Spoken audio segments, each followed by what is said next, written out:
Alhamdulillah, kita hari ni berjaya siapkan tong tu. Ini nak buat tempat apa? Bukan pasu bunga, nak buat tempat nak tanam salad, kobis ke apa kan. Ni nanti kita gantung. Siap juga dua. Oh, puas juga. Orang bila gantung bubuh tali ni, nak gantung dekat situ nanti. Dah buat siap lah. Ini untuk tengoklah nak buat salad ke, buat kobis ni ke.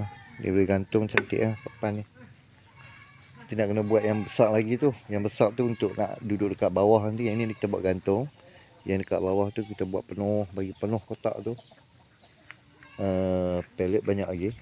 Kita tengok. Nak buat brooder lagi. Brooder ayam, anak ayam tambahan ni. Untuk brooder anak ayam. Ni dia.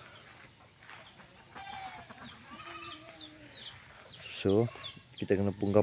Dia tak boleh punggah semua macam tu tau. Nak koyak-koyak buang ni. Dia kena koyak yang mana setakat kita nak pakai nanti. Kita buat dulu brooder, tak cukup nanti kita koyak lain. Kalau kita koyak semua terus nak simpan nanti masalah anai-anai. Kan? Mana-mana pun memang ada anai. Tapi bila duduk kat sini lagi okey lah. Lagi okey. So ambil yang mana kita nak pakai. Alhamdulillah. Ni selesai kat sini. Pintu dah siap, tinggal nak pasang je dia punya ni apa, tempat selak dia tu kan, dia orang tu main tak lah, dah siap main ni. So pintu ni kita akan letak kat sini lah nanti, dekat bawah tempat.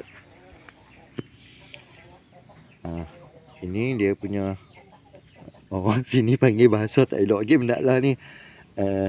Dia panggil lan kan, lansi lah, lansi. Orang panggil gitu benda lah ni. So yang ni kita akan pasang kat sini. Nanti kita pakai skru lah, dia akan kuat lah, kemas. Ni kan.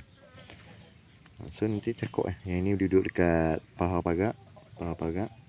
Dah siap alhamdulillah. So nanti kita boleh bawa keluar pintu tu untuk pasang kat situ. Nanti kita update tengok dia punya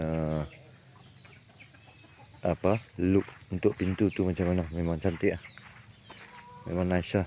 Tempat sayang nanti kita gantung kat situ. Dah siap dua tu. Baru nampak kan. Pintu tu dah keluar nanti, baru cantik. Nanti pintu besi tu kita akan keluarkan. Kita akan letakkan kat apa ni, kat sini. Tempat ni saya panggil stable lah. Stable tempat anak ayam, brooder apa semua akan duduk kat situ lah. Baru nice. Alhamdulillah.